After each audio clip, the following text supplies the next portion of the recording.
안녕하십니까. 천국 순례자입니다. 지난주 요한계시록을 통하여 공중유거를 외치는 이들이 주장하는 휴거 구절 7곳을 총정리해드렸죠. 그 구절들을 다시 정리하면 화면과 같습니다. 계시록 4장 1절에 이리로 올라오라. 계시록 6장에 여섯째 인이 떼어질 때, 계시록 8장 1절에 하늘이 반시간쯤 고요하더니, 계시록 10장 7절에 일곱째 천사의 나팔에 하나님의 그 비밀이 이루어지리라. 계시록 11장 12절에 구름을 타고 하늘로 올라가니, 계시록 12장 5절에 헬라어 하르파조가 쓰인 올려가더라. 그리고 마지막으로 계시록 19장 14절에 하늘에 있는 군대들이 그를 따르더라입니다.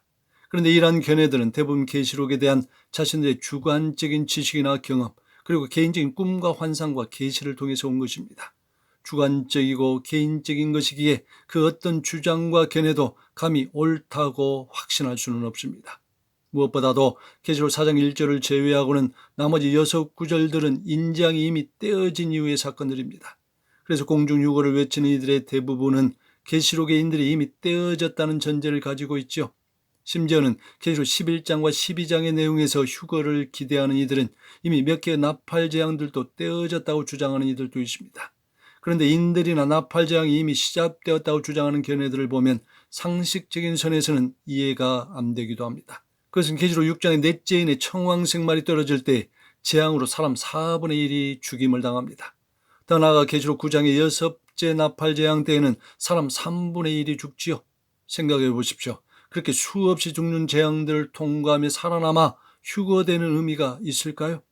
그러므로 오늘의 주제인 인들이 떼어졌는가 아닌가는 계시록의 공중휴거에 대한 견해를 새롭게 정립하는 데 대단히 중요한 의미를 지니고 있다 하겠습니다. 기본적으로 요한계시록은 사도 요한이 기록할 당시에는 계시록 1장은 과거의 일, 계시록 2장과 3장은 당시의 일, 그리고 4장부터 22장까지는 미래의 일로 기록되어집니다. 그런데 계시록의 인재양이 떨어졌다고 주장하는 이들은 사도 요한의 계시 이후 약 2000년이 지났기에 계시록 4장 이후의 일부의 내용들도 이미 성취되었다고 주장하지요. 그래서 흔히 계시록 6장의 인재양을 해석할 때 공중유거의 시점과 관련하여 몇 번째 인이 떼어졌다고 해석하는 이들이 많습니다. 그들의 주된 강조점은 계시록 6장 2절의 흰말을 복음의 승리와 예수 그리스도로 해석하지요.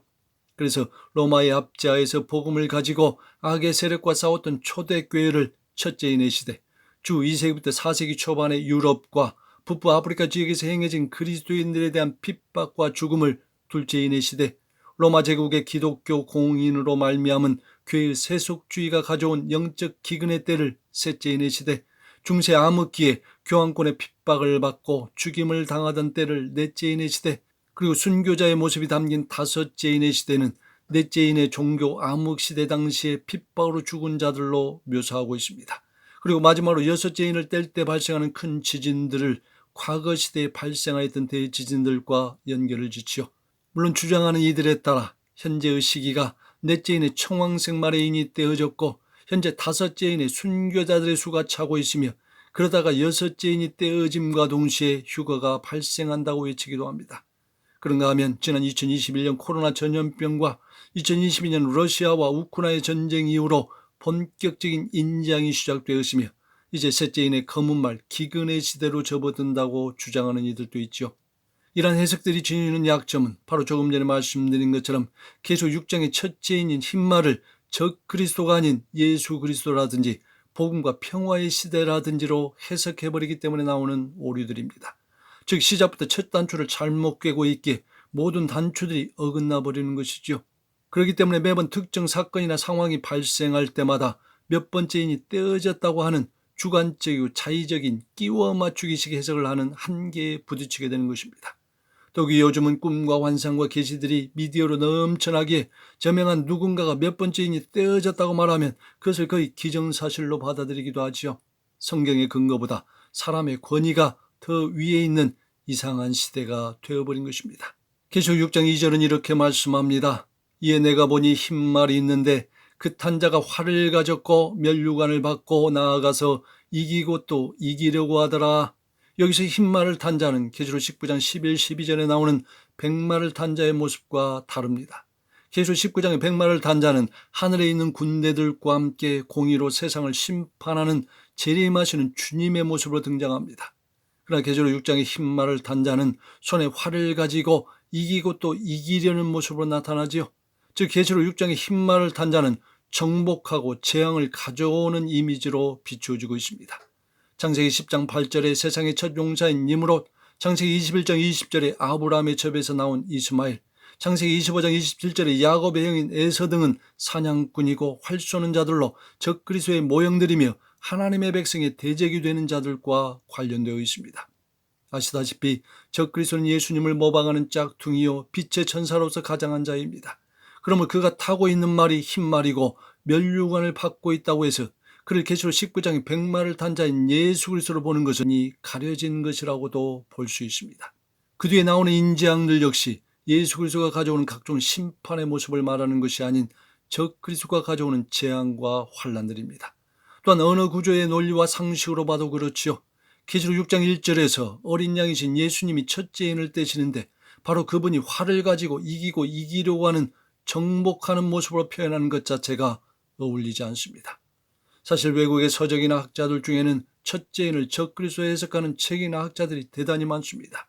그런데 외국과는 달리 국내 학자와 목회자들이 계시록 6장 2절을 그리스도나 복음의 시대로 해석하는 이들이 많은 것은 시대의 변천과 공부한 신학교 및 신학의 영향도 적지 않습니다. 이는 마치 어디에 근거와 주장을 두고 환란 전 휴거냐 환란 후 휴거냐의 논쟁을 하는 것과도 비슷한 양상이지요. 아무튼 계시록을 해석할 때 가장 염두에 두어야 할 것 중에 하나가 바로 계시록 6장 2절의 흰말을 탄 자가 예수 그리스도가 아니라 적그리스도라는 점입니다. 또한 요한계시록에서 우리가 특히 주목할 부분은 계시록 6장부터 16장까지의 일곱인, 일곱 나팔, 일곱 대접 재앙이죠. 그 이전의 내용은 계시록 1장부터 5장과 그 이후 계시록 17장부터 22장의 내용은 거의 시간 순서대로 전개되어 있습니다. 그래서 이해하는 데 어려움이 없죠. 여기서 요한계시록 7인을 이해하는 데 도움이 되는 몇 가지 내용들을 소개하겠습니다. 먼저 일곱 번째 인재앙 안에 대접재앙과 나팔재앙이 포함되어 있다는 것입니다. 먼저 화면 오른쪽 상단의 두루마리를 보면 계시를 담은 두루마리는 끈으로 묶여 있고 일곱 인으로 봉인되어 있습니다. 이 봉인된 인을 하나씩 떼어낼 때마다 재앙들이 발생하지요. 그리고 일곱 번째 인을 뗄 때에 일곱 나팔재앙이 시작되어지고 일곱 나팔재앙을 뗄 때에 일곱 대접재앙이 시작됩니다. 두 번째로 계시록 6장에서 16장 전체가 일곱 인의 내용이라 볼 수 있습니다. 여기서 일곱 인은 대략적인 개관에 대한 것이라면 일곱 나팔과 일곱 대접은 보다 더 심화된 재앙의 내용을 보여줍니다. 그리고 이 인과 나팔과 대접의 구조는 뒤로 갈수록 종말은 가까워지며 계시는 보다 더 발전되지요. 그래서 마지막 시간표를 향해 갈수록 고통의 양상은 더 심화되고 사단에 대한 하나님의 심판은 피상적인 데서 더 심층적인 데로 전진하게 됩니다. 또한 일곱인은 예수님이 떼시고 일곱 나팔과 대접은 천사들이 뗀다는 점입니다.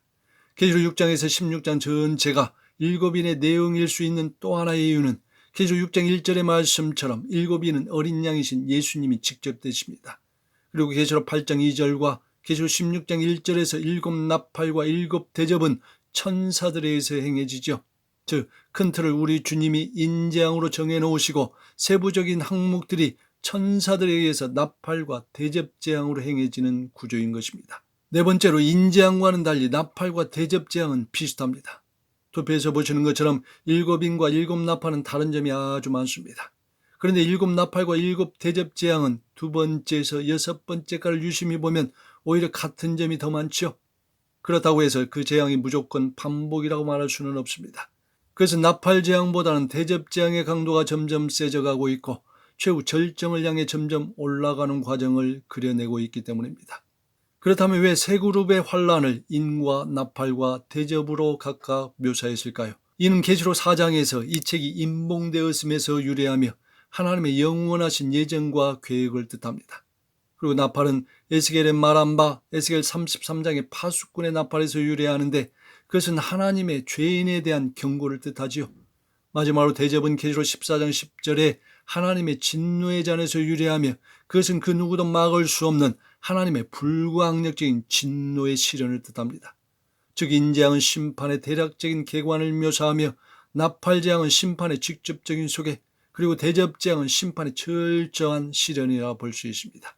위에서 언급한 인, 나팔, 대접재앙에 대한 이해를 바탕으로 요한계시록을 도표로 표현하면 다음과 같습니다. 먼저 계시록 6장에서 16장 전체를 인재앙으로 편성합니다. 다음으로 계시록 11장에서 16장은 모두 후 3년반으로 편성합니다. 간혹 이와 비슷한 인재앙을 표현하는 이들 중에는 첫째인부터 넷째인까를 전 3년반으로 보는 견해도 있습니다. 그런데 넷째인의 칼, 기근과 전염병과 짐승으로 죽는 재앙의 장면은 멸망에 가증한 것이 성전에 선 이후의 일이 되는 것이 보다 더 자연스러울 것입니다.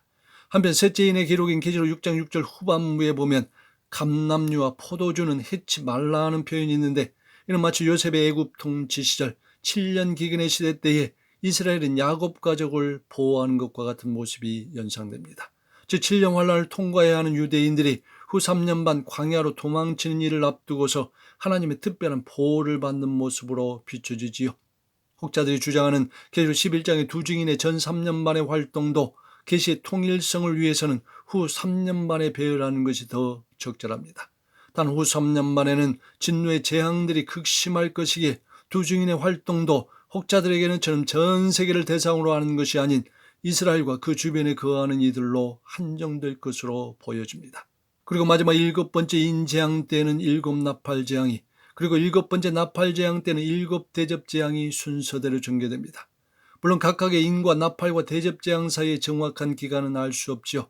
이 도표를 토대로 하면 후 3년 만에 인을 때는 나팔과 대접재앙 때에는 성경 곳곳의 표현대로 그야말로 재앙의 쓰나미가 덮치는 개국 이래로 그때까지 없었던 환란, 진노의 큰 날들이 될 것으로 예상되어집니다. 영상 서두에서 말씀드린 것처럼 작금의 몇 번째 인들이 떼어졌다는 주장으로 마지막 때 교회 공동체들이 혼돈 가운데 있습니다.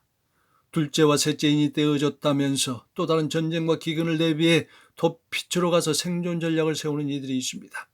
또한 여섯째 인의 큰 지진과 해와 달과 별들의 사건을 마지막 사인으로 보면서 골방으로 가서 숨죽이며 준비하는 이들도 있죠. 그런가 하면 지금의 시기를 인들이 다 떼어지고 난 뒤에 반시간쯤 고요한 시간으로 알고 그러한 주장을 펼치는 특정 교회 공동체로 가서 집단 생활을 하는 이들도 있습니다. 또는 특정 계시록의 성경 구절들을 휴거 관련한 내용으로 가슴에 새기고 다가오는 재앙과 환란을 준비하는 자들도 있고, 계시록 7장 3절에 하나님의 종들의 이마에 찍히는 인을 받기 위하여 모처에서 갖가지 신부단장을 준비하는 이들도 있습니다. 지금 제가 전하고 있는 것이 보통 신자들은 무슨 다른 세상 이야기라고 생각할지 모릅니다. 그런데 제가 3년여 동안 미디어를 통하여 마지막 때에 대하여 외치는 사역을 하다 보니 개인적으로 다양한 이들을 만나고 여러 정보들을 얻게 됩니다. 속속들이 들여다보면 그 중에는 1992년 다미선교회 사건을 방불케 하는 모임과 단체와 교회들이 전국 또는 해외 곳곳에 우후죽순 넘쳐나고 있습니다. 그런가 하면 2021년 들어서 계시록의 내용들을 방불케 하는 사건들이 전 세계에서 광범위하게 펼쳐지고 있는 시대에 살고 있음에도 불구하고 이런 사건들과는 무관하게 잠자는 교회에 머물면서 이대로가 좋사오니 여기가 좋사오니 하면서 사는 미지근한 신자들도 대단히 많습니다. 여러분이 속한 공동체는 어떻습니까? 본 영상도 성령께서 주시는 깨달음을 따라 적절히 분별하면서 취하시기를 바라며 끝까지 주님 안에서 승리하시기를 기원합니다. 할렐루야.